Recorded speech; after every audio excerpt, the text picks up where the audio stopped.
Hi, this is Esteban Quinones. I'm here with my man, Mr. A, on the set 6145.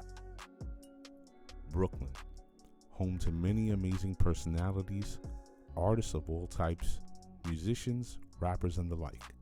But today, we're bringing you real people telling real stories. Full-time engineer, full-time hustler, and now artist, Esteban Quinones, a lifelong Brooklynite who is pursuing his passion in business and art, fueled by his love of hip-hop. The culture has inspired many, using different vehicles to attain their goals. Some take it to the street, some take to education, and some just love the music and are inspired by their favorite artists climb to the top. Their stories are our stories in a lot of ways. We come from nothing, but we make something, no matter what the cost. The culture has birthed many amazing artists, but when asked, Esteban responds emphatically who he draws his inspiration from. When it comes to music inspiration, I'm gonna have to say Hove. I think his music speaks directly to the entrepreneur.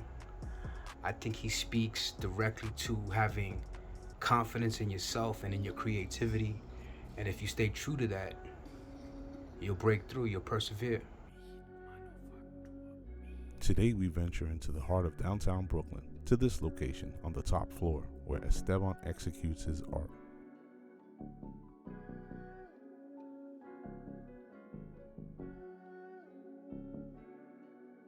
Today we're sitting with none other than entrepreneur and artist, Mr. Esteban Quinones, also known as East Coast Official. How you doing, Mr. Quinones? Pretty good. Thank you very much for having me. Oh, of course. So, I've been following you for quite some time and watching your work, and I'm trying to understand, how does somebody who's an entrepreneur also start pursuing artistry? Where does that come from? I guess I would say my dad. My dad was an artist. He wasn't an artist that displayed his stuff, but around the house, I always would see him working on things. He was a painter, a sculptor. He was just a very cultured man, and he introduced me to a lot of he exposed me to a lot of different arts, photography, music, and it became a part of me. And as you go along and you're doing your business and you're in the grind of a business, sometimes you need something to take your mind away from just making money. So I just would, one day I was just watching YouTube, and I was watching a wood turning video. Somebody was making a vase, and they were using epoxy resin in this wood, and I just loved it. I thought it was beautiful. So I started to watch more of it. I kept going, I kept watching different videos till I came across this website called Blacktail Studios. And they create these beautiful resin tables, beautiful epoxy resin tables, some without resin. And the way he does his videos is it's like a tutorial. So I started to pay attention, and as I looked at it and I was watching it, I realized that I could probably do one. And then I went off and I went out and I figured out how to make one, and I started to make them. Now, being an entrepreneur and now exploring your artistry, do you sometimes feel like you want to commit most of your time to doing one instead of the other? Or is the pursuit of money seriously a passion that sort of pays the bills to make way for you to do art? Well, you need money. You need Yes, money. we do. You need money to do anything. Facts. And what money does for you is it gives you freedom. So that's what I want to be free. I want to be free to do whatever I want to do. Right. So it's a balance. For me, it's a balance. I've made it to a point where it's a balance where I could make my money and also pursue my passions. I like to vacation a lot. I like to go to different countries and be exposed to different cultures. And when you do that, it's like recharging your battery. It's like a reset. Right. So I don't think enough people do that. I think people are too concentrated on getting the money. But what are you gonna do with the money? Is it just to pay your rent? Is it just to feed your family? You gotta be able to use your money to explore different things and give you the comfort to smell the roses, I guess you could say. I hear that. So there's a lot of times where I would go on vacation, turn my phone off, sit by the beach, and you just think about things. And sometimes your mind will go to something creative, or sometimes it'll go to something, a new business idea. And in this day and age, you can do whatever you want to do, as long as you have the. I mean, there's a procedure, there's a process and procedure to everything.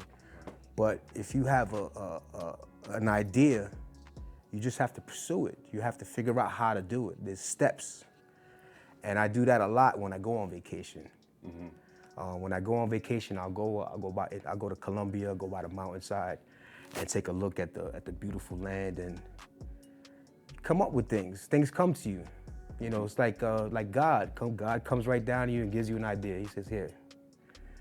Moments of clarity. Absolutely, moments of clarity. Okay.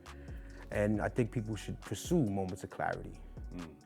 That's what you have to do. So you can come up with a creative idea or a business idea, but you need a moment to figure it out.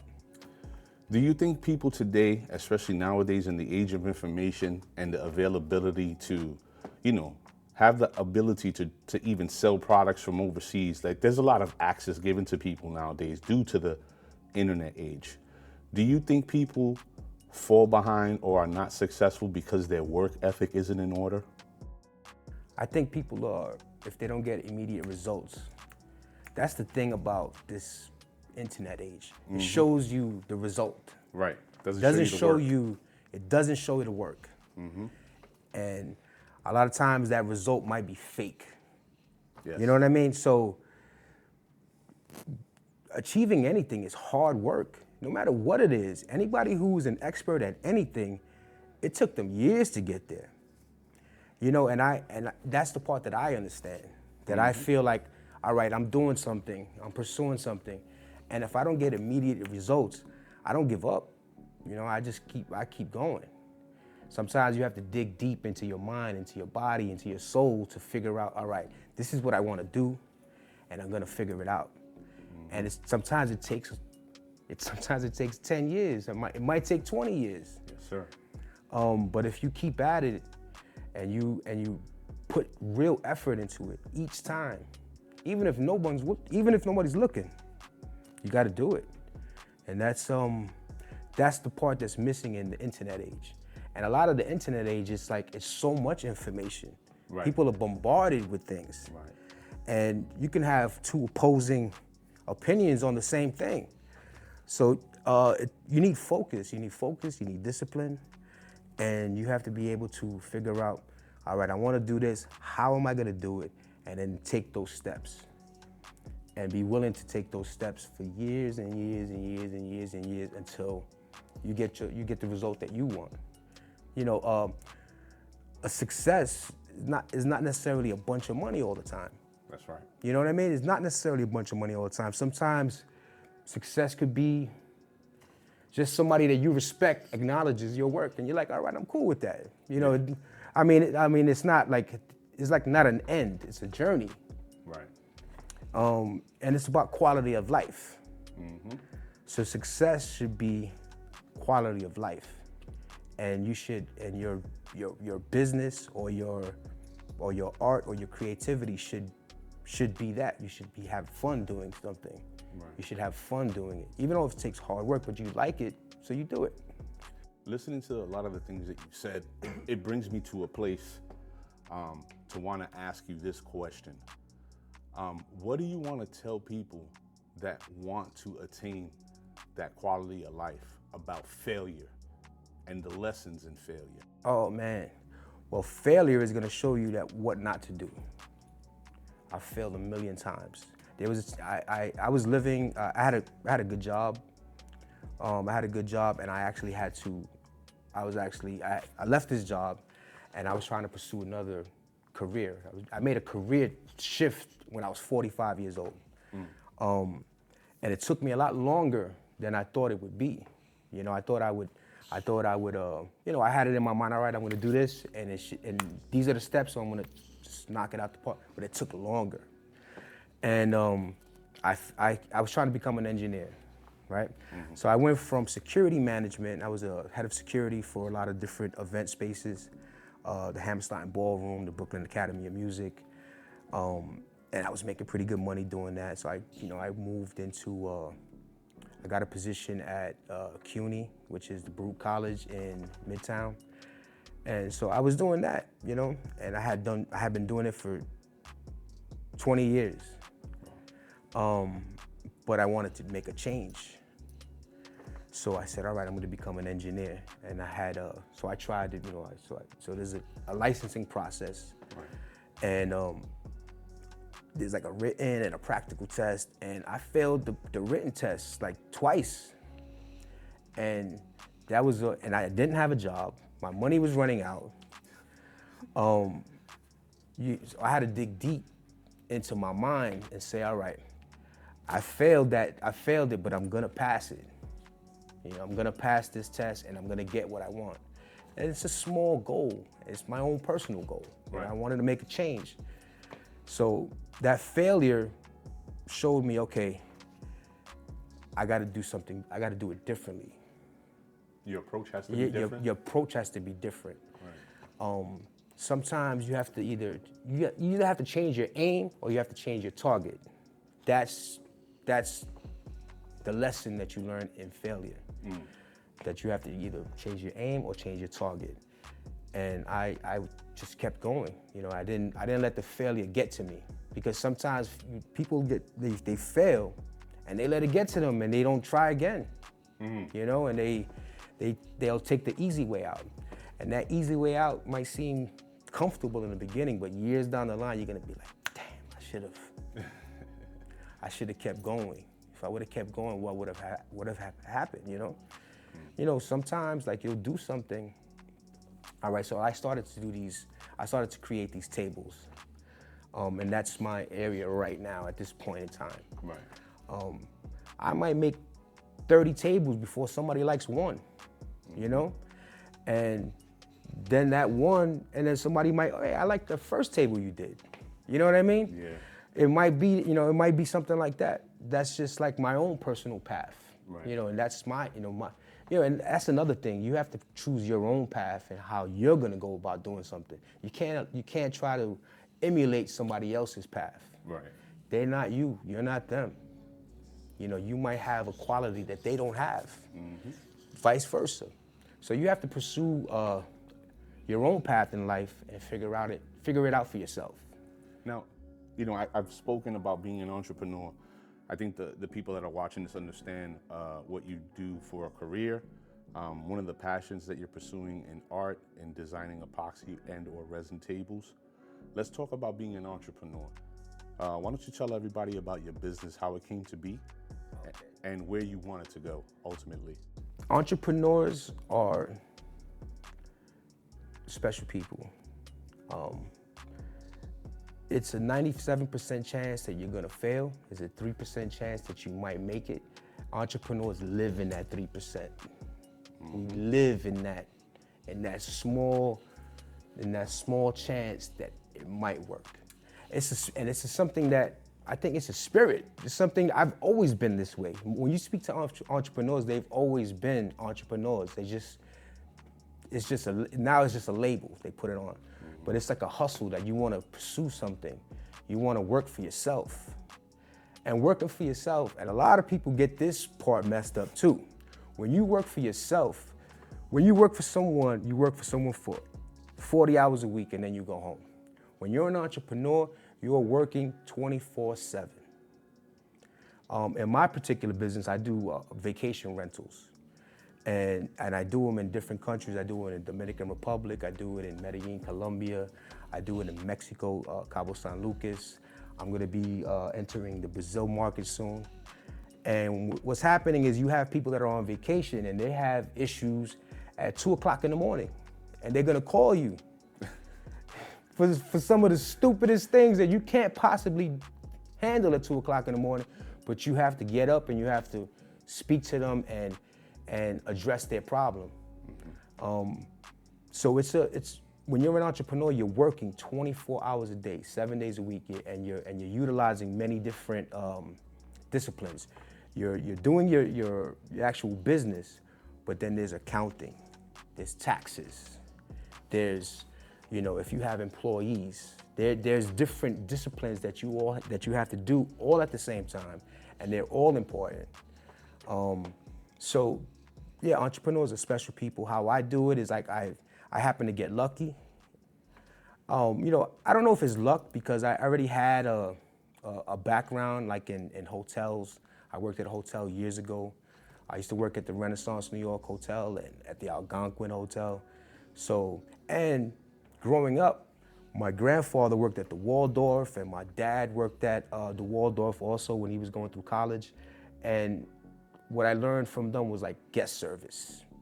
Like when people come to our house, they were treated nicely, you know, right. and it kind of becomes part of your personality. Like you become, you know, you're nice to people. You come on in, how you doing?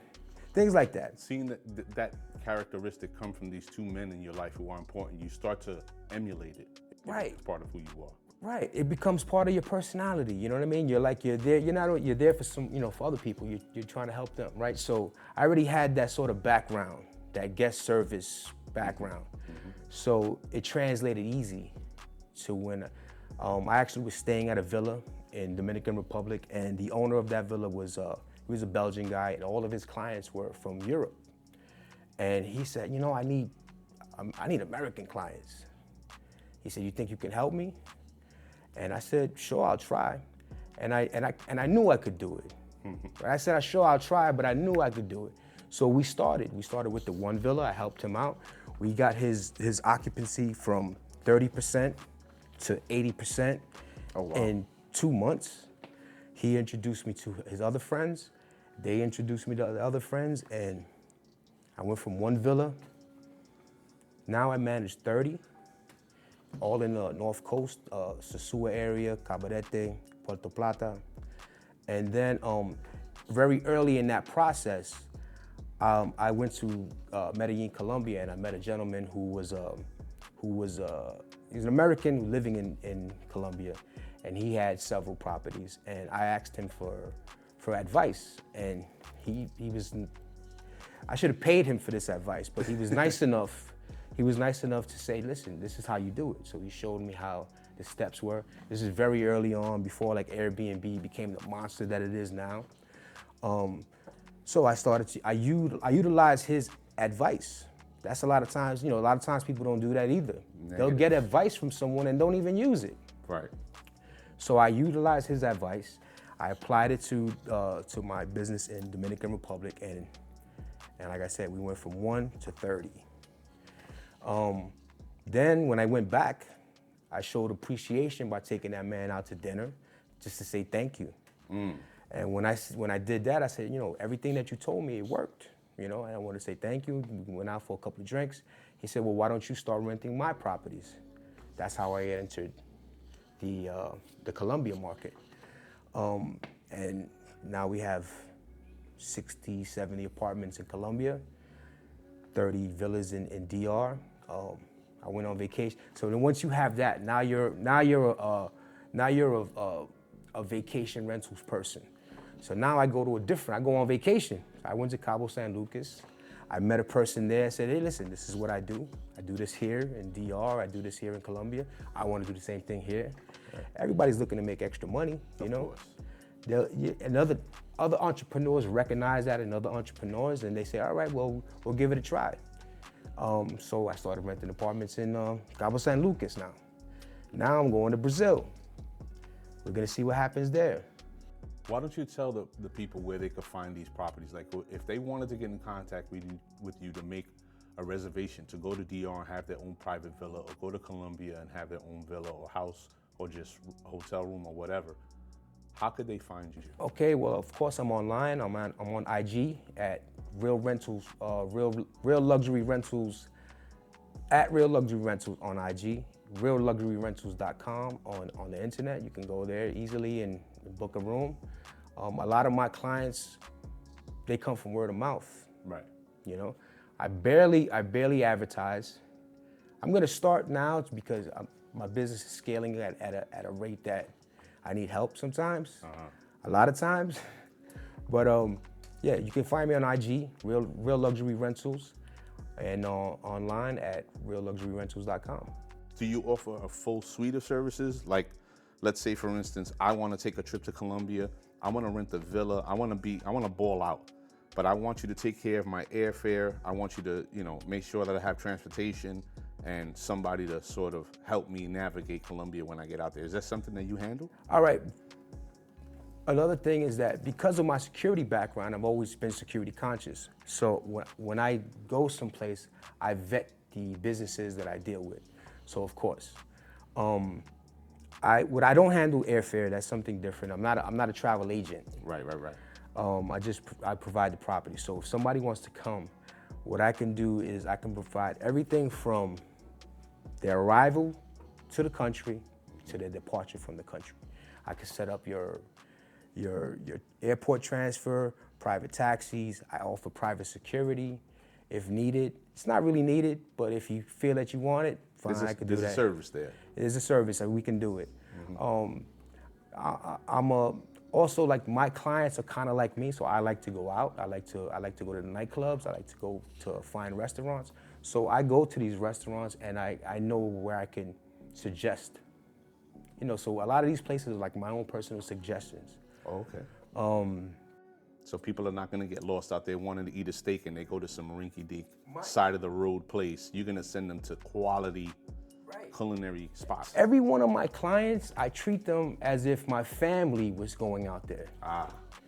I treat them like if my family is coming to visit me, or if I'm sending my brother or my cousin to Medellin, Colombia, which people think is a scary place. They have this reputation.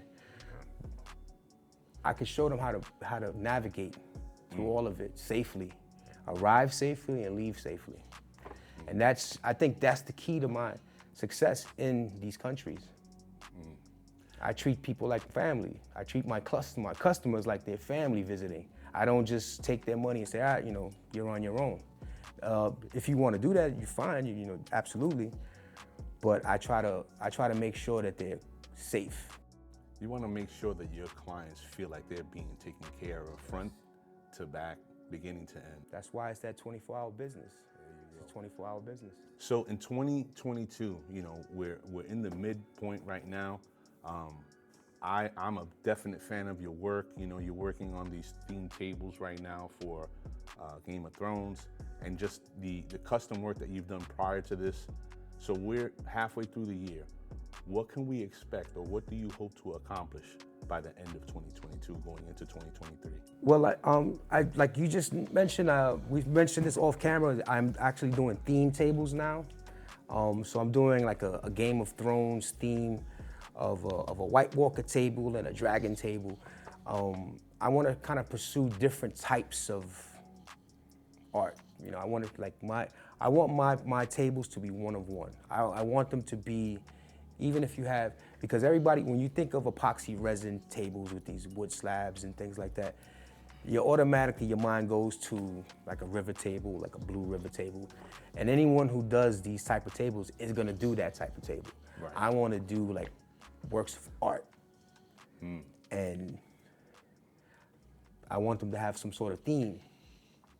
So like, I started with the Game of Thrones because I just love the show. And I thought it would be interesting. So I'm doing them. I'm gonna pursue more different type of techniques. I'm gonna try, when I go to Brazil, I'm going to this Japanese neighborhood in Sao Paulo. It's called Liberdade. And I'm going to a Japanese joinery workshop. Oh, wow. So I wanna try to, incorporate this Japanese joinery with epoxy resin with the hip hop kid from Brooklyn. Oh, wow. Like that sort of, your creativity is yours. Yes, sir. And I'm from Brooklyn. I grew up in the hip hop era, I have my own style. I have my own flavor, my own creativity. And I want to take these different elements and put them together and see what happens. So I'm gonna pursue different types of art when it comes to making tables and furniture. Of course, I'll still do like custom work for clients if they want something, if a specific. if you want a specific type of table, whether you want just like I'm also working with, this is something that I'm gonna be pursuing a lot more, which is I'm gonna be importing wood from different countries. I'm working on getting the permits and the licensing for some wood coming from Colombia. Definitely wanna get some wood coming from Africa. Then they have this wood, and it's called Purple Heartwood that they have in Guyana. Oh, wow. I wanna try to get that here and do pieces with that type of wood, those exotic types of woods. I just wanna pursue, I wanna pursue different types of art, I just wanna try to push the envelope each time. Are you looking to jump into any, aside from Brazil, are you expanding your travel business to, maybe another part of South America or Mexico or otherwise? Well, I love Mexico, and there's a lot of different cities that I haven't visited yet that I want to go to. I mean, what happens is you go to a place and it becomes super popular, like Tulum right now. Oversaturated. It's oversaturated, and automatically what happens is it gets commercialized, and anything commercialized is no good anymore. Yeah, exactly. So I want to go to different, so I'm going to Brazil. So I'm going to Sao Paulo. I'm spending 2 weeks in Sao Paulo, 2 weeks in Rio, because those are the main areas that everyone knows about. I want to find the city over, the next city over, that hasn't been commercialized yet. I think that's the better move for me and for my clients, because you'll still get, you're still in the same country. The beaches are still beautiful, but the price is a lot lower, more economical, and it's not, you'll run to more locals, and you'll get a better experience, I believe. It won't feel so commercialized. Right. And who likes a canned vacation? Like Punta Cana is nice. I'd rather Oaxaca. Punta Cana is nice, but it's a canned vacation. They're gonna tell you that you have to stay in the resort because those wild people are out there, and they scare people into staying in this resort where they have watered down drinks and bad food and stuff like that. When you just go to the town and you're gonna pay a third of the price, and it's gonna be delicious food and great people. It's not always 100% safe, but that's kind of the fun of it. That's kind of the fun part about it. The exploration of the travel. Yeah.